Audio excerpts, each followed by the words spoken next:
Only 2 weeks now until Election Day, Pennsylvania remaining a highly watched battleground state. There are a lot of people wondering which way votes will swing, and that will be the possibility of deciding who wins the White House. So Jordan Mansberger talked with a political expert, and tonight takes a little closer look at recent polling to see what it looks like could happen. With the 2024 presidential election just days away, Pennsylvania is shaping up to be a swing state that could decide the election. We wanted to do a straw poll from around our region, just seeing what voters think of both candidates, and so we brought a whiteboard. Why do you feel that she's the better choice than Trump? Well, she's a lot more reasonable, and she's not lying as much, and then also just her policies I think are better. I believe I'll be voting for Donald Trump because I like his immigration policies, his border policies. When he was in office, there were no wars across the world.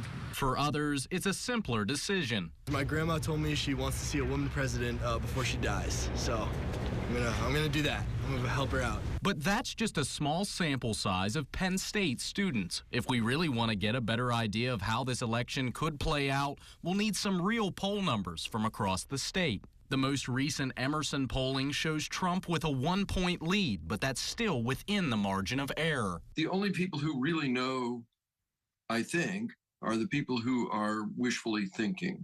Jack Barlow is a professor of politics at Juniata College. He says while many voters have already made their decision, the key is to look at undecided voters, which appear to lean Harris. Donald Trump does not seem to be playing to that middle section of the electorate.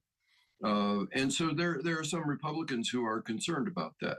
Emerson polling shows that almost 65% of undecided voters lean toward Vice President Harris, but it's almost tied when that same group is asked who they believe will win. Kamala Harris seems to be making better inroads into the white middle class, and particularly college-educated white Americans, than had been the case with Joe Biden, for example. Emerson polling shows almost half of Pennsylvanians believe the economy is the most important issue facing the state. Barlow says that favors Trump and could lead to him gaining more votes from other demographics. Young black males do not seem to be heading towards Harris in the ways that older generations of blacks have. Another big question, Barlow says, is among people who voted for Trump in 2016 but moved away in 2020. Could they return to Trump?